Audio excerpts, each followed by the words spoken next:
Hello student, आज मैं आप लोगों को क्लास 7 में chapter 3 chemical processes and chemical substances वाला जो चैप्टर है उसमें आप लोगों को एक टॉपिक है आइडेंटिफिकेशन ऑफ केमिकल रिएक्शंस। तो क्लास 7 के स्टैंडर्ड में आप लोगों को 4 टाइप ऑफ केमिकल रिएक्शंस दी हुई है। Combination reactions, decomposition reaction, displacement reaction and neutralization reaction. कितने टाइप की है? 4 टाइप की।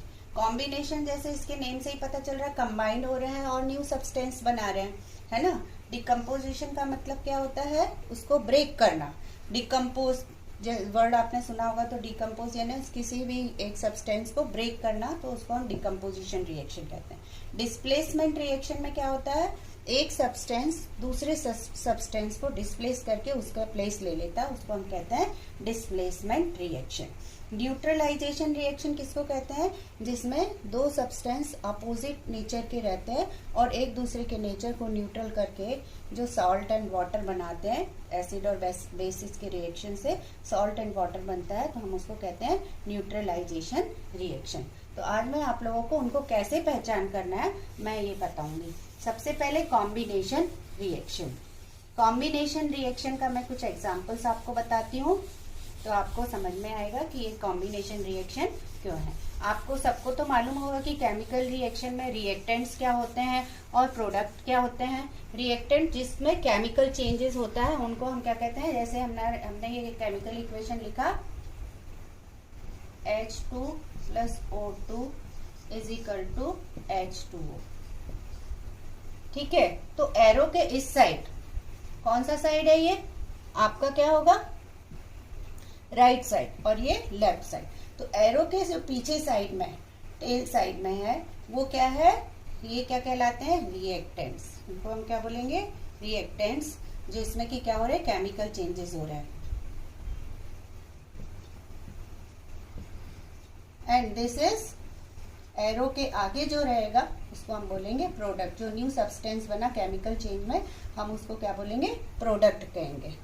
ठीक है, अब इसमें हम देख रहे हैं कि इस कॉम्बिनेशन रिएक्शन में रिएक्टेंट्स का नंबर ज्यादा है। यहाँ पर 2 नंबर ऑफ रिएक्टेंट्स है और प्रोडक्ट का नंबर कम है। मतलब दो मिलकर आपस में 2 reactants together making the 1 product. तो इसकी यही पहचान है कि रिएक्टेंट्स के नंबर ज्यादा है, प्रोडक्ट का नंबर कम है। 2 रिएक्टेंट आपस में मिलकर एक प्रोडक्ट बना रहे हैं, इसलिए ये कॉम्बिनेशन रिएक्शन है। ठीक है, अब सेकेंड नंबर मैं बता रही हूँ आपको, डिकम्पोजिशन रिएक्शन।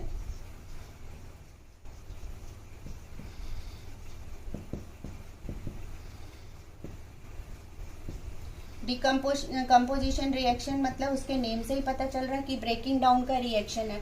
जैसे कि कैल्शियम कार्बोनेट जब हीट होगा तो calcium oxide plus carbon dioxide release होगी। ठीक है, तो ये यहाँ पर ये क्या है? ये रिएक्टेंट है और ये क्या है? ये दोनों क्या है? प्रोडक्ट।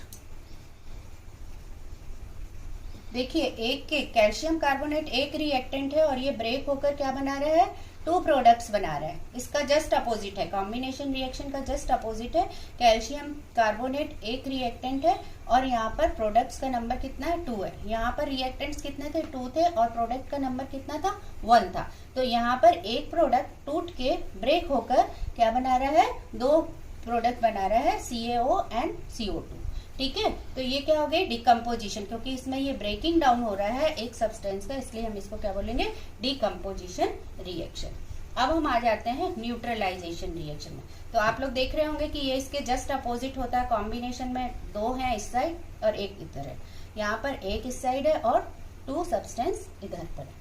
ठीक है, तो अब आपको, मेरे को लग रहा है कि अब आप लोगों को ये समझ में आ जाएगी। कॉम्बिनेशन को आप इजीली आइडेंटिफाई कर पाएंगे और डिकम्पोजिशन रिएक्शन को भी आप इजीली अपना आइडेंटिफाई कर पाएंगे।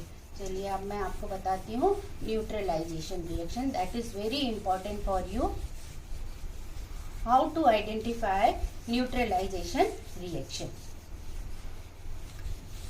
न्यूट्रलाइजेशन रिएक्शन में क्या होता है? एक एसिड होता है और एक बेस होता है। जैसे for example I am writing here one chemical reaction.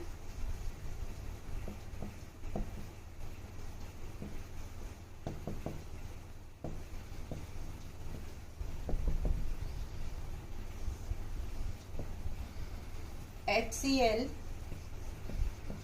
plus NaOH is equal to NaCl plus H2O.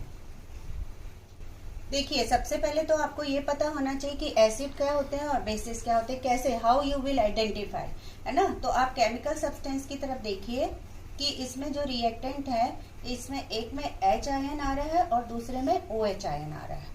H ion और OH आयन. जहां पर H आयन और OH आयन आता है, H आयन पॉजिटिव है, OH क्या है, निगेटिव है. तो जिसमें H पॉजिटिव आयन आया होता है जिस सब्सटेंस में, उसको हम कहते हैं एसिड. और जिस सब्सटेंस में OH जो कि निगेटिव है, ये क्या कहलाएगा, OH वाला. OH से आप लोग पहचान जाएंगे कि ये क्या है, बेस है. सो कैसे आप लोग को आइडेंटिफाई करना है. If H ion is there in the chemical substance, that is known as the acid. And if OH ion is there in a chemical substance, that means it is base. अब हम इनको देख रहे हैं कि अब केमिकल, ये दोनों तो रिएक्टेंट हो गए, एक एसिड और एक बेस क्या हो गया, ये रिएक्टेंट हो गए.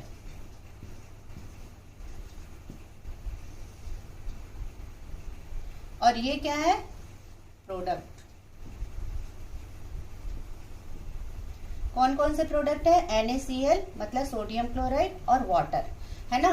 तो ये सोडियम क्लोराइड क्या है, सॉल्ट है. ये क्या है, सोडियम क्लोराइड सॉल्ट, जो कि हमेशा सोडियम क्लोराइड या सॉल्ट किसके उससे बना है, एसिड और बेस के रिएक्शन से बना है. जो और न्यू प्रोडक्ट जो बनता है वो सॉल्ट है और वाटर है ना. तो H और OH आयन से तो क्या बन गया, वाटर बन गया. ठीक है. अब क्या बचा हमारे पास, हमारे पास बचा Cl जो कि क्या है, निगेटिव आयन है, और सोडियम जो कि पॉजिटिव है. हमेशा पॉजिटिव को हम पहले लिखते हैं, निगेटिव को बाद में लिखते हैं. तो इसका आधा पार्ट हो गया सोडियम, ये यहाँ पर सोडियम लिख दिया, और हाफ पार्ट क्या हो गया, क्लोराइड. हमने इसको इसके साथ में लिखा, पॉजिटिव और निगेटिव, तो निगेटिव पॉजिटिव दोनों मिलकर क्या बन गए, सॉल्ट, जो कि न्यूट्रल हो गया. ठीक है. तो सॉल्ट्स जो होते हैं वो half part of the base और half part of the acid से बनते हैं, और उनके साथ में वाटर भी बनता है. तो हमको ये केमिकल रिएक्शन आसानी से पहचान में आ जाती है. पहले तो हमको रिएक्टेंट की तरफ देखना चाहिए कि whether they are having hydrogen ion और OH आयन. अगर हाइड्रोजन आयन OH आयन है तो एकदम पता चल जाता है कि ये रिएक्शन कौन सी है, न्यूट्रलाइजेशन रिएक्शन है. और अगर इसमें क्या है, सोडियम आधा पार्ट इसका है और आधा पार्ट बेस का है, आधा पार्ट एसिड का है, तो ये मिलकर क्या बना लेगा, सॉल्ट बना लेगा, है ना. और वाटर बन रहा है, तो वाटर तो इजीली पहचान रहे हैं आप लोग. तो ये जो प्रोडक्ट में सॉल्ट और वाटर देख ली. अब ये 4th नंबर है जो मैं केमिकल रिएक्शन बता रही हूँ, उसको कैसे पहचानना, ये तो बहुत ही आसान है. डिस्प्लेसमेंट रिएक्शन, जैसे as its name is displacement, है ना. तो डिस्प्लेस, इसमें एक सब्सटेंस दूसरे को क्या करता है, डिस्प्लेस करता है. जो ज्यादा रिएक्टिव होता है वो कम रिएक्टिव को क्या कर देता है, उसके जगह से हटा के उसके जगह पर खुद आ जाता है. अब जैसे मैंने ये रिएक्शन लिखी है, iron plus copper sulphate is equal to iron sulphate plus copper. तो इसमें क्या होता है, आयरन क्या है, ज्यादा रिएक्टिव है कॉपर से. तो ये कॉपर सल्फेट में से कॉपर को हटा देगा और उसकी जगह पर खुद आ जाएगा, और क्या बना लेगा, कॉपर को यहाँ पर इसने डिस्प्लेस कर दिया और बना लिया आयरन सल्फेट, है ना. ये हम लोग लैब में भी इसको केमिकल रिएक्शन को हम कर सकते हैं. कॉपर सल्फेट के सोल्यूशन में आयरन नेल को डालेंगे तो उसमें हमको उसका कॉपर का डिपोजिशन दिखता है रेडिश कलर का. ठीक है. तो ये डिस्प्लेसमेंट हो रहा है, देख रहे हो ना आप, खो खो में जैसे होता है कि इसको आके इसने धक्का दिया, फिर ये आके इसको यहाँ पे हटा दिया और खुद उसके जगह पर बैठ गया. ठीक है. तो आयरन किसकी जगह पर बैठ गया है, कॉपर की जगह पर ना. तो आयरन सल्फेट बन गया और कॉपर उधर से रिलीज हो गया. So this is the displacement reaction. So I think you can easily identify the displacement reaction also. That's all for today. You like my channel as well as also subscribe me.